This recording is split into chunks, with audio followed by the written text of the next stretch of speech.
Why you feel empty after getting what you wanted. You finally got it. The job, the relationship, the body, the achievement. And yet, something's missing. You thought this would feel different, but now you're here, and the emptiness is louder than ever. Why does success feel like this? Problem deep dive. Let me guess what happened. You worked for months, maybe years. You told yourself, once I get this, everything changes. And then you got it. And for a moment, maybe a day, maybe a week, you felt proud. But then the high faded. And underneath it, you found something you didn't expect. A hollow feeling.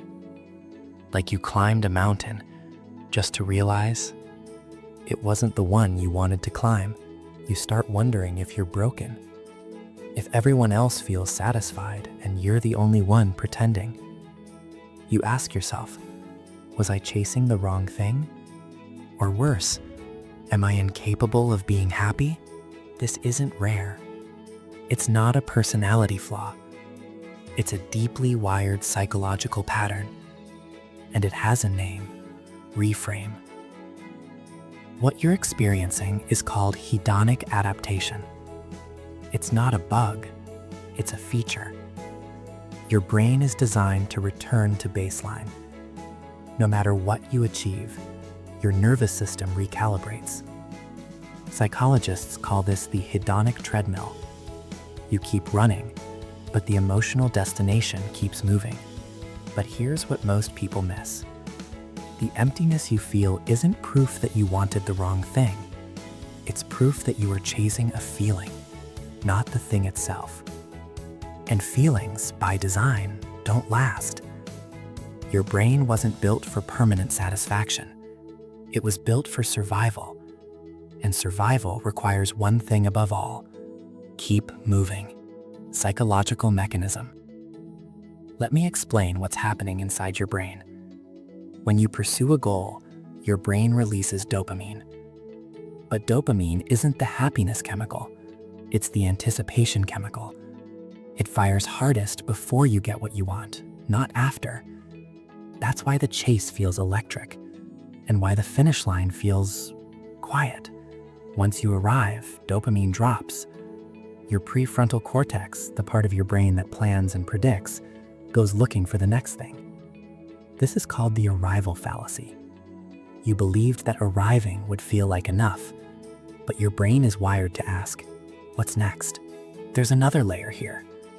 When you achieve something external, status, money, appearance, you're often trying to fill an internal need.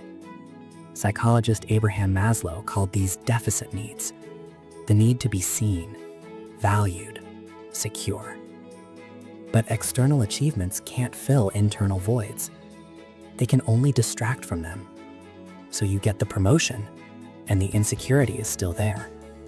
You get the partner, and the loneliness is still there. Because the emptiness was never about what you lacked. It was about what you were avoiding feeling. Practical framework.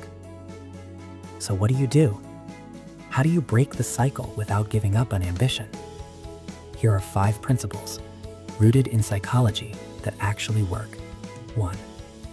Separate the goal from the emotional expectation.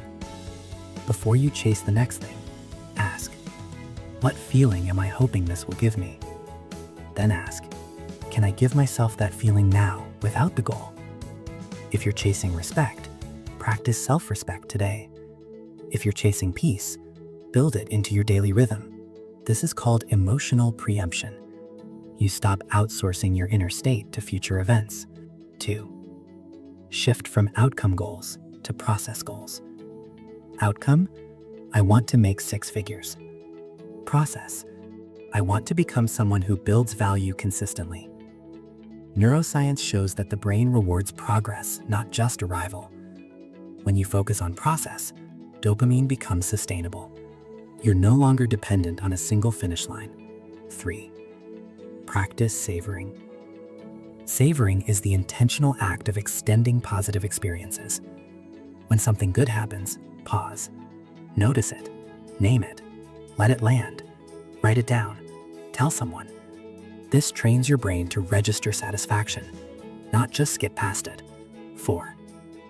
Redefine success as alignment, not achievement. Ask yourself, does this goal reflect who I'm becoming or who I think I should be? Psychologically, we suffer most when our actions are extrinsically motivated, driven by approval, comparison, fear. We thrive when they're intrinsically motivated, driven by curiosity, growth, meaning. The emptiness you feel might be your internal compass telling you, this wasn't yours, it was theirs. 5. Build a life, not a highlight reel.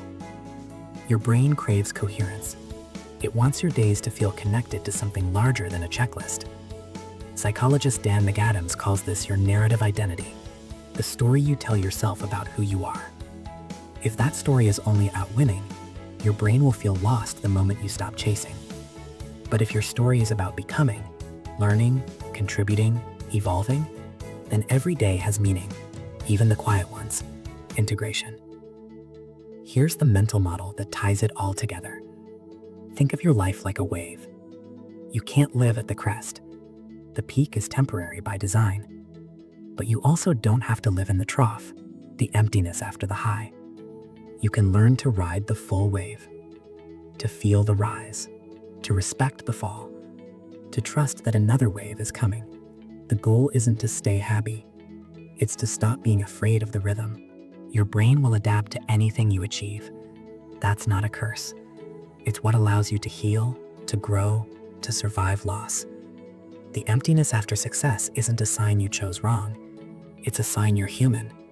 And maybe, just maybe, it's an invitation to stop performing, to stop proving, and to start asking a different question. What would I do if I didn't need it to make me feel whole? Quiet, empowering close. You're not broken for feeling this way. You're awake. And that's where real living begins. Not at the finish line, but in the space between wanting and becoming. You already have what you need. Now it's time to feel it. You're exactly where you need to be.